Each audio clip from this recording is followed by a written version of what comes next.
जय श्री राम बच्चों। जय Shri Ram. Class 11 physics chapter number 5 work energy and power. बच्चों लास्ट क्लास में हम लोगों ने क्या पढ़ा था? अभी तक इस चैप्टर में एक ही क्लास मैंने ली है जिसमें मैंने वर्क डन के बारे में ऑलमोस्ट सब कुछ समझा दिया था। आज हम लोग क्या पढ़ने वाले हैं? एनर्जी। लेकिन उससे पहले वर्क डन के बारे में एक छोटी सी चीज और बताना चाहता हूं, देख लो। Work done by a variable force। Last class में मैंने तुम लोगों को वर्क डन, उसके SI unit, CGS unit, other unit, MLT dimension, scalar है या वेक्टर है, वर्क डन कब पॉजिटिव कब नेगेटिव कब जीरो होता है, उसकी कंडीशन, ये सब समझा दिया था। लेकिन एक छोटी सी चीज रह गई है, वो मुझे तुम्हें समझानी है। Work done by a variable force. देखो बच्चों ध्यान से सुनो। अगर मान लो यहाँ पर एक ऑब्जेक्ट रखा हुआ है, ठीक है, इस पर मैंने फोर्स लगाया 10 न्यूटन का, ठीक, और ये ऑब्जेक्ट यहां से लेकर चला गया यहां तक मान लेते हैं 5 मीटर तक। तो अब वर्क डन कैसे निकालते हो जल्दी बताओ? पूरा फॉर्मूला बोलो बच्चों, Fs cos थीटा। पर क्योंकि देखो डिस्प्लेसमेंट भी इधर हो रहा है, फोर्स भी इधर लग रहा है, तो थीटा कितना हो गया? 0 degree. What is theta? Theta is the angle between force and displacement। तो बच्चों यहाँ पर क्योंकि cos 0 हो जाएगा, cos 0 की वैल्यू 1 होती है, तो जनरली बच्चा फोर्स इनटू डिस्प्लेसमेंट कर देता है, हाँ या ना? तो बच्चों वर्क डन कितना आ गया हमारे पास? 10 इंटू 5 यानी कि 50 जूल। 50 जूल, सही है। लास्ट क्लास में हमने यही पढ़ा था। पर बच्चों तब क्या होगा जब ये जो फोर्स लग रहा है वो कांस्टेंट नहीं बल्कि वेरिएबल होगा। मतलब ये जो फोर्स यहां पर लग रहा है वो कभी बढ़ रहा है, कभी घट रहा है, कभी चेंज हो रहा है, कभी कुछ हो रहा है। तब आप वर्क डन कैसे निकालोगे? तो उसके बारे में मैं तुम्हें एक बात बता देता हूं। देखो बच्चों, अगर मैं फोर्स और डिस्प्लेसमेंट का एक ग्राफ बनाऊं, मान लो इस एक्सिस पर क्या है बच्चों? फोर्स, और इस एक्सिस पर ले लेते हैं डिस्प्लेसमेंट।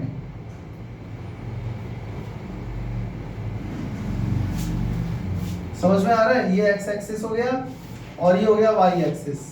तो इसमें अगर मान लो कांस्टेंट फोर्स है तो ये लाइन तो स्ट्रेट आनी चाहिए।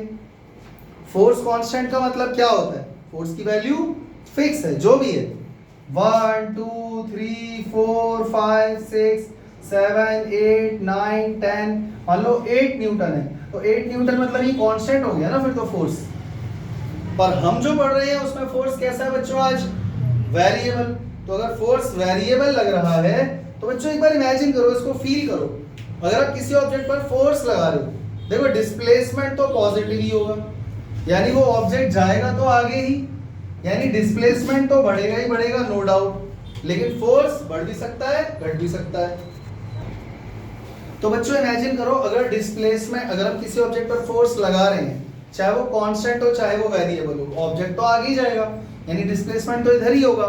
फोर्स ज्यादा भी लगा सकते हैं, कम भी लगा सकते हैं, यानी एक बार को फोर्स ऊपर नीचे हो सकता है। मेरी बात समझ में आई? क्योंकि फोर्स कांस्टेंट नहीं है इसीलिए स्ट्रेट लाइन नहीं आएगी। तो अब आप मुझे बताओ यहाँ पर आप वर्क डन कैसे फाइंड करोगे? पहले इतना बता दो, तुम लोगों को मेरी बात समझ में आ रही है नहीं आ रही? क्या बोला मैंने? हमको वर्क डन फाइंड करना है, परंतु वर्क डन फाइंड करने के लिए फोर्स इस बार वेरिएबल लिया गया है। तब आप यहाँ पर एक बात बताओ, फोर्स कांस्टेंट नहीं है, वेरिएबल है, तो आप यहाँ वर्क डन कैसे फाइंड करोगे? तो ऐसे में तुम्हें याद रखना है, वर्क डन फाइंड करने के लिए हमेशा क्या करेंगे? Area under force and displacement curve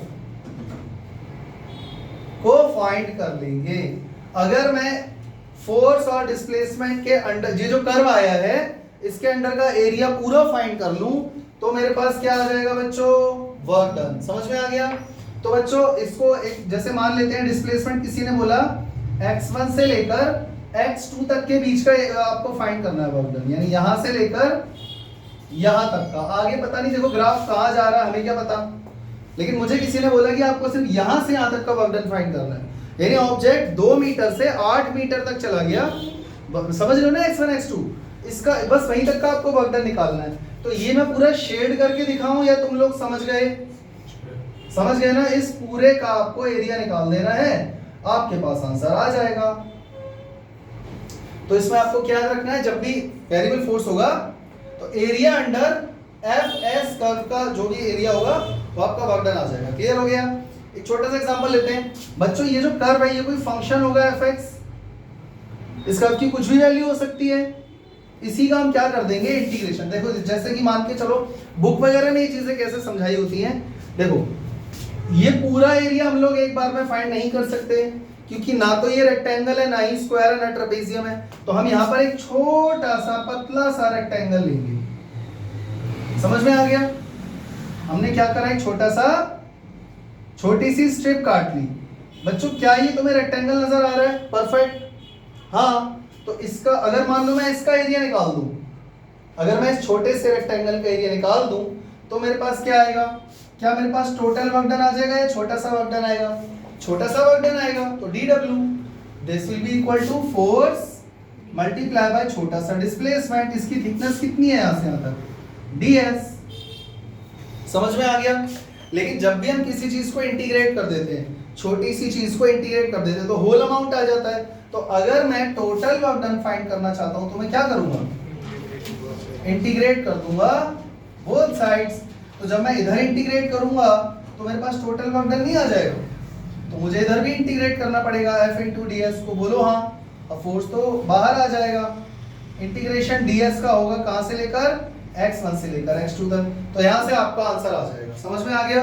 तो ज्यादातर इस टाइप के क्वेश्चनों में क्या करते हैं, वो इस कर्व की कोई इक्वेशन दे देते हैं, कोई फंक्शन दे देते हैं, आपको वो इंटीग्रेट कर देना होगा एक पॉइंट से लेकर दूसरे पॉइंट तक। जिसको समझ में नहीं आया उसके लिए क्वेश्चन, एक छोटा सा क्वेश्चन करते हैं इसके ऊपर। ये नोट डाउन कर लेना सबसे पहले, तो ये नोट डाउन कर लेना इतना, उसके बाद चलते हैं आगे।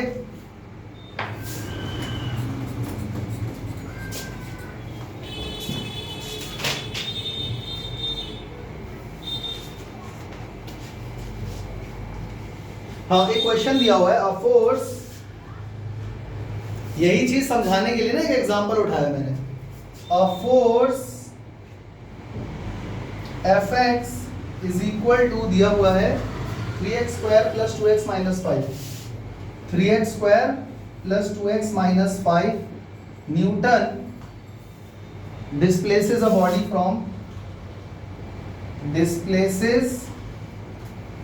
body from x equal to 2 meter to x equal to 6 metre.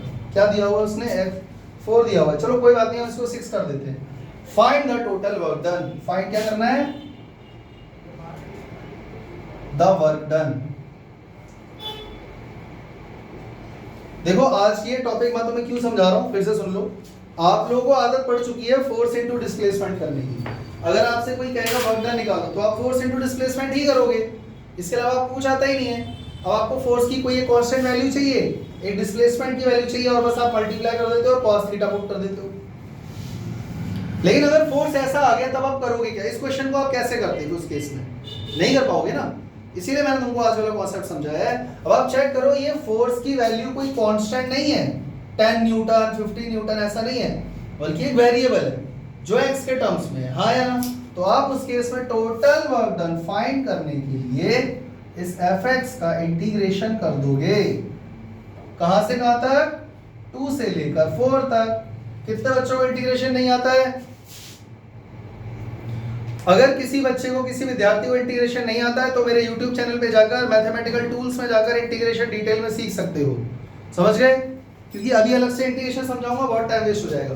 तो आपको क्या करना है बच्चों, टोटल वर्क डन फाइंड करने के लिए इंटीग्रेशन करना है इसका 3x स्क्वायर। हाँ जी, कहाँ पे? अच्छा ये 6 है ना, सॉरी, हाँ ये 6 आएगा यहाँ पे। 3x square plus 2x plus 5, इस पूरे का इंटीग्रेशन करना है विद रेस्पेक्ट टू dx -5। अच्छा यहाँ माइनस है क्या यार? ये क्या हो गया आज मेरे को? मैं बिल्कुल सही लिख रहा हूँ, वो मैं चेक कर रहा हूँ तुम लोग ठीक से देख रहे हो या नहीं देख रहे। तो यहाँ पे x की वैल्यू 2 से लेकर हमें 6 तक लेनी है। समझ गए? इंटीग्रेशन आता है तो बताओ बच्चों क्या आएगा? 3 एक्स स्क्वायर का क्या हो जाएगा, x cube by 3 plus 2x square by 2 minus 5x। जब पूरा आंसर आ जाता है तो लिमिट भी पुट की जाती है, पता होगा। तो बच्चों यहाँ पे देखो 3 से 3 कट गया, 2 से 2 कट गया, क्या बचा, x cube plus x square minus 5x, और अपर लिमिट है 6, लोअर लिमिट है 2। तो एक बार अपर लिमिट पुट करोगे पूरे में, एक बार लोअर लिमिट पुट करोगे, क्या हो गया बोलो, 6 cube plus 6 square minus 5 into 6 minus lower limit यानी 2, यानी 2 क्यूब प्लस 2 स्क्वायर माइनस 10। 6 का क्यूब कितना होता है, इसके आगे तो सॉल्व कर ही लोगे ना, इसके आगे सॉल्व कर लोगे या नहीं। अरे यार छोटा मोटा मैथ्स तो आता होगा यार। इन दोनों को प्लस करना है, उसमें से 30 माइनस करना है, जो भी बचेगा उसमें से आपको ये क्वांटिटी माइनस कर देनी है। 8 और 4 12 हो गए, 12 में से 10 घटाओगे, यहाँ पे 2 बचेगा। अरे कर पाओगे कि नहीं, फिर आपका जो भी आंसर आएगा उसके पीछे शान से न्यूटन लगा देना। अब बताओ इस टाइप का क्वेश्चन हो पाएगा या नहीं, कोई डरने वाली बात है इसमें, इंटीग्रेशन एनर्जी है उसके लिए। चले आगे, कोई दिक्कत।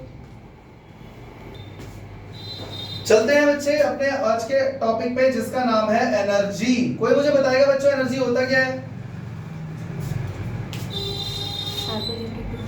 एक बच्चे ने बोला एबिलिटी टू डू वर्क, क्या बात है, किताबी भाषा रट के उसने बोल ही डाला, सही बोला है। एनर्जी को हर किताब में 9th क्लास से लेकर आज तक ऐसे डिफाइन किया गया है, energy is the ability to do work. और तो और तुमने 9th क्लास में ये भी देखा होगा, एनर्जी और वर्क डन की एसआई यूनिट सेम है, जूल। एनर्जी और वर्क डन की एमएलटी डायमेंशन भी सेम है, हाँ या ना, जबकि फॉर्मूला अलग अलग है। देखो वर्क डन का फॉर्मूला फोर्स इनटू डिस्प्लेसमेंट है, जबकि एनर्जी का फॉर्मूला क्या है, काइनेटिक एनर्जी लोगे तो हाफ mv स्क्वायर, पोटेंशियल लोगे तो mgh, यही पढ़ते आ रहे हो ना। लेकिन फिर भी देखो दोनों की एसआई यूनिट भी सेम है और डायमेंशन भी सेम है, और कहीं ना कहीं डेफिनेशन भी सेम ही है, रेट ऑफ क्या बोला उसने, एबिलिटी टू डू वर्क, हाँ या ना। तो बच्चों देखो मेरी बात सुनो, एनर्जी को हम लोग हिंदी में क्या बोलते हैं, ऊर्जा। ऊर्जा एक ऐसी चीज है जो या तो कमाई या गेन की जा सकती है या उसका लॉस होता है, इन दोनों में से एक ही काम होता है। लॉस इन द सेंस वो वाला लॉस मत समझ लेना कि खो गया, energy can neither be created, ये तो पता है ना, लॉस नहीं होती कभी भी, एक फॉर्म से दूसरे में कन्वर्ट होती है। यहां पे मेरा लॉस से मतलब ये है कि मान लो मेरे अंदर अभी बहुत एनर्जी भरी हुई है और मैंने कुछ काम कर दिया, कोई भारी सा ऑब्जेक्ट खिसका दिया, कोई वेट लिफ्ट कर लिया, तो मैंने क्या खर्च करा, मैंने खर्च क्या करा, तो मेरी तरफ से तो लॉस हो गया ना, मैं उस वाले लॉस की बात कर रहा हूं, समझ गए। तो बच्चों यहाँ पे एनर्जी और वर्क डन को सेम सेम इसलिए दर्शाया जाता है फिजिक्स में, क्योंकि माना ये देखो समझाने के लिए मेरे पास कुछ भी नहीं है एनर्जी में, form of energy, heat energy, sound energy, light, वो सब पढ़ते आ रहे हो बचपन से, सब पता है। लेकिन अभी फिलहाल आप एनर्जी को क्या बोलोगे, एबिलिटी टू डू वर्क। और इस एबिलिटी टू डू वर्क का मतलब वो ये कहना चाह रहा है, यदि किसी व्यक्ति के अंदर अगर एनर्जी है, ऊर्जा है, तभी तो वो उसको खर्च कर करके उतना ही exactly same amount of work done कर पाएगा। जैसे एक छोटा सा एग्जांपल लेते हैं, मेरे अंदर 100 जूल की एनर्जी भरी हुई है, पता कैसे चलेगा इसके अंदर एनर्जी भरी हुई है, उससे उतना काम करवाओगे। तो अगर मैं 100 जूल का वर्क डन कर देता हूं तो इसका मतलब मेरे अंदर कितनी एनर्जी थी, 100 जूल की। वो अलग बात है, हो सकता है और भी बहुत ज्यादा हो, मैं और भी बहुत काम कर सकता हूं। तो आपने मेरी पूरी एनर्जी कैलकुलेट नहीं करी है, आप सिर्फ वही कैलकुलेट कर पाए जितना मैंने आपको वर्क डन करके दिया। नहीं आ रहा समझ में, आगे बात समझ में। तो इसको हम लोग क्या बोलते हैं, energy is defined as it is the ability to do work. और वैसे भी देखो फिजिक्स की भाषा में कोई चीज डिफाइन करना और उसके सही मायने क्या है वो अलग अलग चीजें हैं भाई। वर्क डन मैंने समझाया था ना, एक बच्चे ने पूरे दिन में नोट्स बनाए, लिखा, पढ़ा, टीवी देखी, गूगल किया, तो वो सब फिजिक्स की लैंग्वेज में वर्क डन कुछ भी नहीं है, हाँ या ना। ठीक वैसे यहाँ पर ऊर्जा यानी एनर्जी का मतलब होता है कि किसी बॉडी या ऑब्जेक्ट के अंदर, मशीन के अंदर, ह्यूमन के अंदर, जानवर के अंदर जो स्टोर है, अब कितनी स्टोर है वो आप कभी नहीं बता सकते। आप सिर्फ उतना ही पार्ट कैलकुलेट करके बता पा रहे हो जितना उसने वर्क डन करा। तो हम बस ये समझ लेते हैं कि किसी ऑब्जेक्ट के अंदर उतनी ही एनर्जी होगी जितना उसने काम किया है, क्योंकि काम वो तभी कर पा रहा है क्योंकि उसके अंदर एनर्जी है। तो इसीलिए हम लोग ये बोल देते हैं कि एबिलिटी टू डू वर्क, एक ऐसी एजेंसी जिसकी वजह से आप वर्क डन कर पा रहे हो। एनर्जी नहीं होती तो आप वर्क डन कैसे कर पाते? या कोई मशीन की ही बात कर लो, आगे बात समझ में। तो बच्चों एबिलिटी टू डू वर्क क्या हो गया? एनर्जी। तो बच्चों इसकी एसआई यूनिट क्या हो गई? बोलो। जूल। पर बच्चों एक बात बताओ, वर्क डन की यूनिट तो न्यूटन मीटर भी थी ना? अरे न्यूटन मीटर भी थी कि नहीं थी? तो इसकी यूनिट भी क्या होगी बच्चों? न्यूटन मीटर नहीं होगी, याद रखना, क्योंकि वर्क डन का फॉर्मूला था फोर्स इनटू डिस्प्लेसमेंट, इसलिए हमने न्यूटन मीटर बोला और न्यूटन मीटर को हमने नाम दे दिया जूल। लेकिन यहाँ पर इसको न्यूटन मीटर आपको लिखने की जरूरत नहीं है, एनर्जी की सिर्फ एक ही यूनिट है और वो है जूल। और बच्चों इसकी डायमेंशन क्या है? डायमेंशन ऑफ एनर्जी बिल्कुल वही जो वर्क डन की है, ml/t-2। अब तुम्हें लग रहा होगा सर वर्क डन की डायमेंशन तो ml/t-2 इसलिए आपने सॉल्व करा फॉर्मूले में डाल के।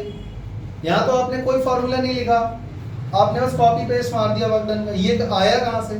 तो देखो अभी हम लोग अभी हम लोग एनर्जी और पढ़ेंगे, काइनेटिक एनर्जी पढ़ेंगे, पोटेंशियल एनर्जी पढ़ेंगे, तब फॉर्मूले भी आएंगे, वहां पर आप लोग लगा लेना, डायमेंशन यही आएगी।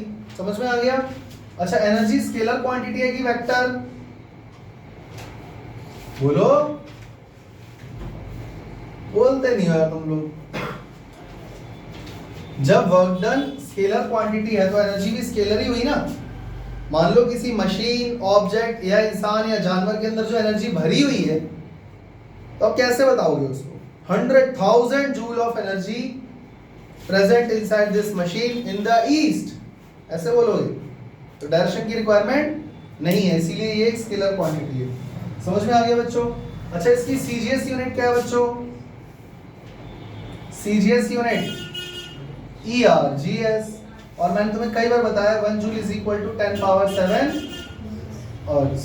अब यहाँ न्यूटन मीटर वाला पंगा खत्म हो गया, न्यूटन मीटर, डाइन सेंटीमीटर, वो पंगा खत्म हो गया, क्योंकि इसको सीधा जूल में बोलते हैं। इतनी बात सबको समझ में आ गई? चले आगे।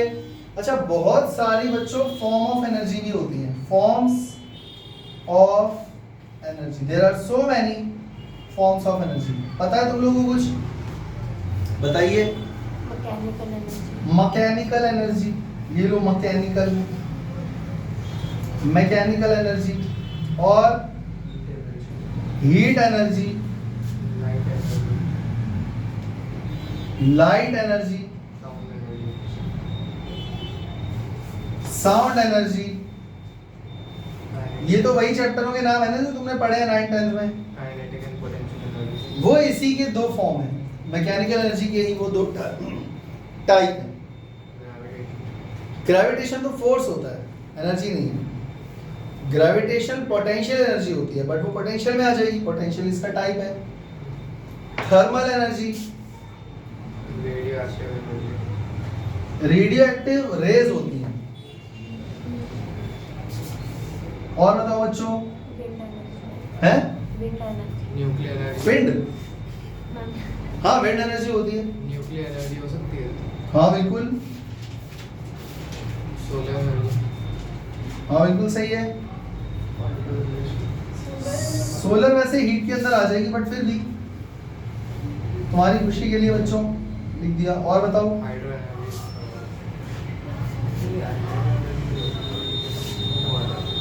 Magnetic energy, atomic energy, atomic और न्यूक्लियर वैसे सेम ही है, वैसे बहुत सारी फॉर्म ऑफ एनर्जी होती है। समझ में आ गया? लेकिन हमें इस चैप्टर में ये सारे डिटेल में पढ़ने की जरूरत नहीं है। हम लोग ऑलरेडी लाइट एनर्जी पढ़ चुके हैं 10th क्लास में, अभी 12th में दोबारा आएगा, और आप ये भी पढ़ चुके हो साउंड एनर्जी के बारे में, और इन सब के बारे में भी थोड़ा बहुत तुम लोगों को पता ही है। अभी हम लोग पढ़ने जा रहे हैं बच्चों इस चैप्टर में सिर्फ और सिर्फ क्या? Types of mechanical energy. तो मैकेनिकल एनर्जी दो टाइप की होती है, कौन कौन सी? Kinetic energy kinetic energy and potential energy, kinetic and potential energy. समझ में आ गया? इन दोनों के बारे में आपको डिटेल में पढ़ना ही पड़ेगा अगर अच्छे नंबर लाने हैं इस चैप्टर में। चले आगे बच्चों, अब हम लोग स्टार्ट करने जा रहे हैं हमारा अगला टॉपिक जिसका नाम है काइनेटिक एनर्जी। मुझे लगता है इस टॉपिक से हर बच्चा वाकिफ होगा। देखो ये वो चीजें हैं जो तुम लोगों ने छोटी क्लास में 9th क्लास में पढ़ा हुआ है, तो इसके बारे में मैं तुम्हें डेफिनेशन समझाऊं या बहुत सारे एग्जांपल दूं, वो सब टाइम वेस्ट है। हालांकि एक बार तो चर्चा होगी, पर यहाँ पर जो मेन टॉपिक है ना तुम्हारा वो है काइनेटिक एनर्जी के फॉर्मूले की डेरिवेशन और वर्क एनर्जी थ्योरम, ठीक है, जो कि तुम्हारे सिलेबस में है 11th क्लास में, जहां से एग्जाम में क्वेश्चन आते हैं। तो काइनेटिक एनर्जी क्या होता है बच्चों, कोई बताएगा मुझे? ये देखो एक बच्चे ने बोल दिया हाफ mv²। अरे भैया इतनी टेक्निकल भाषा हमें समझ में नहीं आती, हमें शुद्ध देसी भाषा में समझाइए कि काइनेटिक एनर्जी होता क्या है, गतिज ऊर्जा से आपका क्या अभिप्राय है? That an object occupies while being in motion. गतिज ऊर्जा, काइनेटिक, नाम से ही समझ में आ रहा है जब भी कोई ऑब्जेक्ट मोशन में होगा समझ लो उसके पास ऑटोमेटिक एक एनर्जी आ गई है। यानी जब भी कोई मासिव ऑब्जेक्ट मोशन में है वो अपने साथ एक एनर्जी लेके जा रहा है और वो एनर्जी उसने कहीं से गेन नहीं करी, वो उसके मोशन की वजह से उसके अंदर आई है। यानी अगर वो रेस्ट पर है तो उसके अंदर हो सकता है कोई और फॉर्म ऑफ एनर्जी हो पर काइनेटिक नहीं होगी क्योंकि वो रेस्ट पर है। लेकिन अगर कोई मासिव ऑब्जेक्ट मोशन में आ गया तो वेलोसिटी की वजह से उसके अंदर एक एनर्जी आ जाती है जिसको हम लोग बोलते हैं काइनेटिक एनर्जी। अगर नहीं समझ में आ रहा तो एक एग्जांपल लेते हैं। मान लो यहाँ पर कोई ऐसा पोल मैंने बना दिया, उसको आप जब हिट करोगे तभी वो गिरेगा वरना वो नहीं गिरेगा। और एक बॉल लुढ़कती हुई आ रही है, एक समझ में आ रहा है ना, लुढ़कती हुई बॉल अगर उसको टक्कर मारेगी तो वो तो गिर जाएगा। तो क्यों गिर गया? क्योंकि उसको किसी ने हिट करा, उसको एनर्जी ट्रांसफर करी। जिसने एनर्जी ट्रांसफर करी वो कौन था? Moving ball. तो बॉल के अंदर एनर्जी कहाँ से आई? उसकी वेलोसिटी की वजह से। समझ में आ गया? जैसे बहते हुए पानी से आप पवन चक्की, क्या कहते हैं, पवन चक्की कह रहा हूँ, मोटर रोटेट कर सकते हो।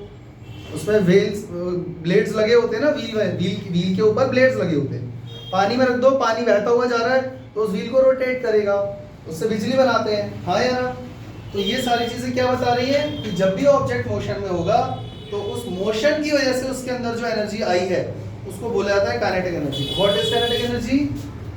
It is the energy possessed by an object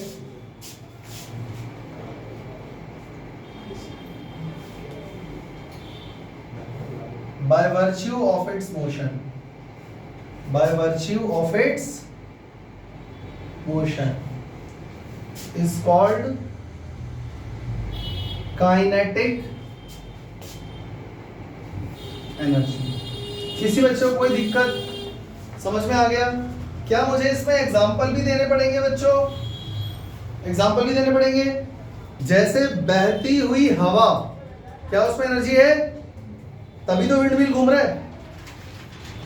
बहता हुआ पानी क्या मोटर को घुमा सकता है? एक ऐसा व्हील जिसमें ब्लेड्स लगे हुए हैं, तो उसमें काइनेटिक एनर्जी है तभी तो उसको घुमा पा रहा है।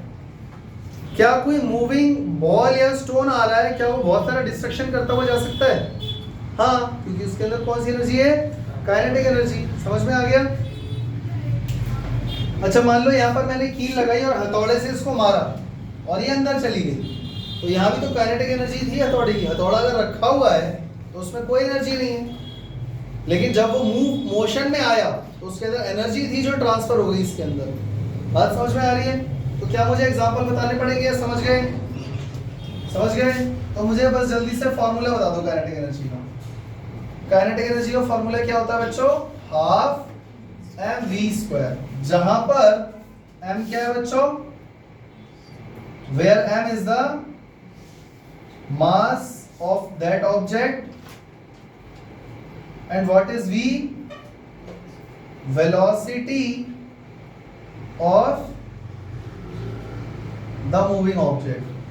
तो बस आपको कुछ नहीं करना, मास और वेलोसिटी की वैल्यू यहां पुट कर देनी है, आपके पास सीधा क्या आ जाएगा, काइनेटिक एनर्जी। इसकी SI यूनिट भी क्या होगी बच्चों, इसकी डायमेंशन भी क्या होगी बच्चों, डायमेंशन जो वर्क डन की थी वही एनर्जी की थी, तो जो एनर्जी की डायमेंशन है वही काइनेटिक एनर्जी की होगी। अब आप यहाँ पे फॉर्मूला लगा के देख सकते हो, mL2T-2 ही आएगा, चेक कर लो। देखो मास का हो गया m, वेलोसिटी का होता है LT-1 और इसका स्क्वायर भी है क्योंकि v का स्क्वायर है, तो चेक कर लो यही आ जाएगा, हाँ या ना। कितने बच्चों को यहाँ तक की कहानी समझ में आ चुकी है, कोई दिक्कत? क्या मुझे फिर से समझाना पड़ेगा? इसकी डायमेंशन, इसकी SI यूनिट और ये स्केलर क्वांटिटी है, ये सब चीजें बार बार बतानी पड़ेगी, एग्जाम्पल और देने पड़ेंगे। समझ गए? समझ गए पक्का? चले आगे।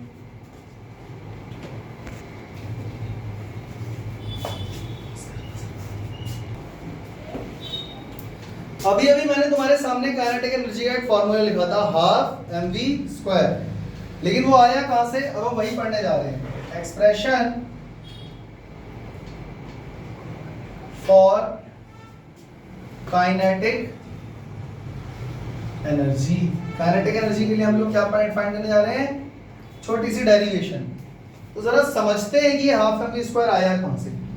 मान लो बच्चों कोई ऑब्जेक्ट है और इसकी इनिशियल वेलोसिटी है 0। इनिशियल वेलोसिटी क्या है? 0।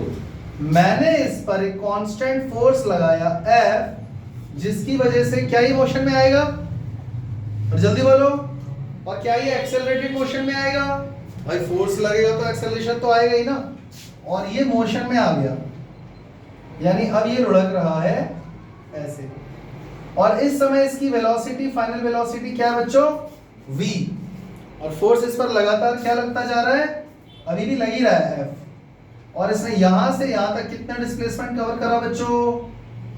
s, और ये विद एक्सेलरेशन a इस डायरेक्शन में जा रहा है। इतनी बात सबको समझ में आई या नहीं? आ गई? तो यहां पर मैं क्या लिख देता हूं, let what is m, what is a, f, u, v, और कोई टर्म जो रह गया हो s। चेक करो m क्या है? वो जो भी ऑब्जेक्ट है उसका मास, a क्या है? Acceleration produced in the body due to applied force F। F क्या है बच्चों? एक्सटर्नली अप्लाइड फोर्स, और इसी की वजह से एक्सेलरेशन प्रोड्यूस हुआ। U क्या है? Initial velocity. V क्या है? फाइनल वेलोसिटी, और S क्या है? टोटल डिस्प्लेसमेंट, जो भी हुआ है। इस बात से सब लोग सहमत हैं या नहीं? अगर किसी एक ऑब्जेक्ट जो रेस्ट पर, उस पर फोर्स लगाओगे तो ये चीजें होंगी, वो मूव करेगा तो उसमें कुछ एक्सेलरेशन आएगा, और वो कुछ वेलोसिटी, फाइनल वेलोसिटी v पर पहुंचेगा, जो कि वक्त के साथ बढ़ती जा रही है। अब आप चेक करो, हमें फाइंड क्या करना है बच्चों? जल्दी बोलो, अरे जल्दी बोलो यार, क्या फाइंड करना है? तो काइनेटिक एनर्जी भी तो भैया एनर्जी ही होती है, यानी आप कुल मिला के फाइंड क्या कर रहे हो? तो एनर्जी फाइंड करनी है, तो वो किसके इक्वल होता है बच्चों? कितनी बार बताना पड़ेगा? वर्क डन, जो कि कायदे में सही नहीं है। अगर हम नॉर्मल लाइफ की बात करें तो वो सही नहीं है, लेकिन मैंने तुम्हें क्या समझाया? कोई भी ऑब्जेक्ट कितना वर्क डन वो कर रहा है, वो हम ये मान के चलते हैं उसके अंदर एनर्जी है, इसीलिए उसने वर्क डन कर पाया। समझ में आ गया? तो आप अगर काइनेटिक एनर्जी फाइंड करना चाह रहे हो उसके अंदर, तो उसके अंदर काइनेटिक एनर्जी कब आई होगी? जब आपने उसके ऊपर वर्क डन किया होगा, उसका उल्टा। और सच्चाई यही है कि जितना आपने उसके ऊपर वर्क डन करा है, एग्जैक्टली उतना ही उसके अंदर काइनेटिक एनर्जी आ गई, क्योंकि एनर्जी कभी लॉस होती नहीं है। तो बच्चों जरा दिमाग लगाओ, अगर आपको काइनेटिक एनर्जी फाइंड करनी है तो आपको कुछ नहीं करना, खाली वर्क डन निकालना है। और वर्क डन का फॉर्मूला क्या होता है बच्चों? Force multiply by displacement. इसको इक्वेशन नंबर 1 दे दूं, कोई दिक्कत तो नहीं है बच्चों? इसको इक्वेशन नंबर 1 दे दूं?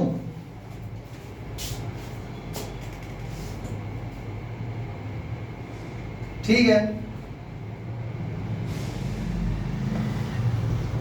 ठीक है, इसको इक्वेशन नंबर 1 दे देते हैं। अब बच्चों यहाँ पर कुछ मोशन हो रहा है, तो इसमें जो मोशन हो रहा है उसमें आप देखो, मैं इक्वेशन में मोशन लगाता हूँ, v² minus u² equal to 2as।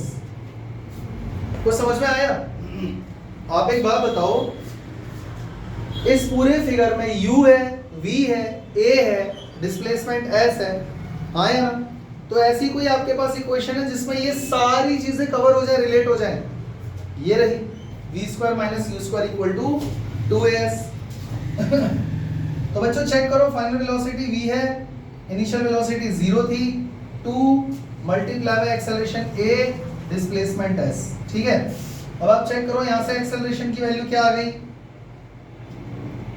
Acceleration की वैल्यू क्या आ गई? v² upon 2s। कितने बच्चों को ये बात समझ में आ गई? अरे ऑब्जेक्ट पे फोर्स F लग रहा है तो उसमें एक्सेलरेशन आया ना, कितना? तो कैसे निकालोगे? इससे निकालोगे। और ये कौन सी थी?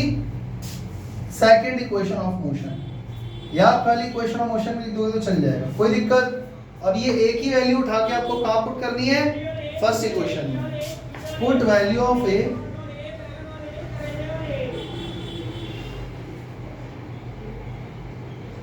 फर्स्ट में पुट कर दो। तो अब बताओ बच्चों, काइनेटिक एनर्जी का फार्मूला क्या आ गया? Force multiply by displacement. Force का फार्मूला होता है mass into acceleration into displacement. Mass m ही रहेगा। एक्सेलरेशन की वैल्यू क्या थी बच्चों? v² by 2s multiply by s। s से s कट गया, क्या नजर आ रहा है आपको? क्या आपको हाफ mv² नजर नहीं आ रहा? तो यही तो होता है काइनेटिक एनर्जी का फार्मूला। अब अगर ये आगे डिराइव करने को तो कर लोगे या नहीं कर पाओगे? यानी जब भी आपको काइनेटिक एनर्जी फाइंड करनी हो तो क्वेश्चन में आपको कम से कम मास और एक वेलोसिटी जरूर दिया होगा। तो वेलोसिटी का स्क्वायर करके मास से मल्टीप्लाई कर देना, आपका आंसर हाफ से भी मल्टीप्लाई करना पड़ेगा तब आएगा। और उसकी यूनिट क्या लगाओगे? जूल।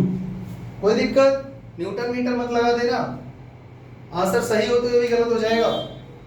क्योंकि मान लो एक बच्चे का आंसर आ गया 50 जूल और एक का आ गया 50 न्यूटन मीटर, तो जूल वाला टीचर सही करेगा, न्यूटन मीटर वाला काट देगा, क्योंकि टीचर के अकॉर्डिंग आपने क्या फाइंड करा है फिजिक्स में? Work done. बोला क्या गया था फाइंड करने को? एनर्जी। तो यूनिट क्या लगाओगे? जूल। ये मत सोचना वर्क डन के इक्वल लिखा है तो चलो न्यूटन मीटर लिख देता हूं। समझ में आ गया? याद रहेगा? चले आगे बच्चों। अभी अभी मैंने तुम लोगों को काइनेटिक एनर्जी का फॉर्मूला डिराइव करके दिखाया, लेकिन वो डेरिवेशन मैंने किससे करी थी? एक लाइव प्रैक्टिकल एग्जांपल लेकर के और इक्वेशन ऑफ मोशन, जो 3 इक्वेशन ऑफ मोशन है उसका यूज करके, हाँ या ना? लेकिन अगर मान लो एग्जाम में आ गया फाइंड द फॉर्मूला या expression for the kinetic energy using calculus method, using calculus method, तब क्या करोगे? तो कैलकुलस मेथड से भी हम इसको डिराइव कर सकते हैं। काइनेटिक एनर्जी का फार्मूला वही है हाफ mv², लेकिन आपको किससे डिराइव करना है इस बार? कैलकुलस मेथड से। तो बच्चों देखो, कुछ चीजें ऐसी होती है ना, वो तुम्हें खुद ही लिखनी पड़ेगी। अगर मैं यहाँ लिखूंगा बहुत टाइम वेस्ट हो जाएगा। जैसे अगर मैं यहाँ पे लिखता हूँ let there is an object having mass m, it is displaced by a force F and it moves in the direction of force, so theta will be 0। ये सब लिख सकते हो तुम लोग। चलो लिख देता हूँ यार, वरना तुम लोग कहोगे सर आप अपना काम हमारे ऊपर डाल रहे हो। देखो, let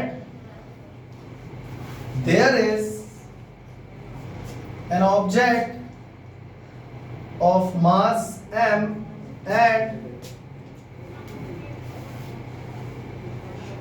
a force F is applied on it, due to which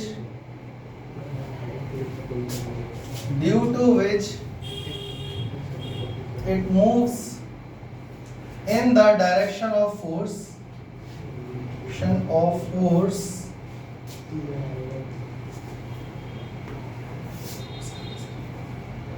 अब मुझे मेरी आवाज सुनाई देनी चाहिए।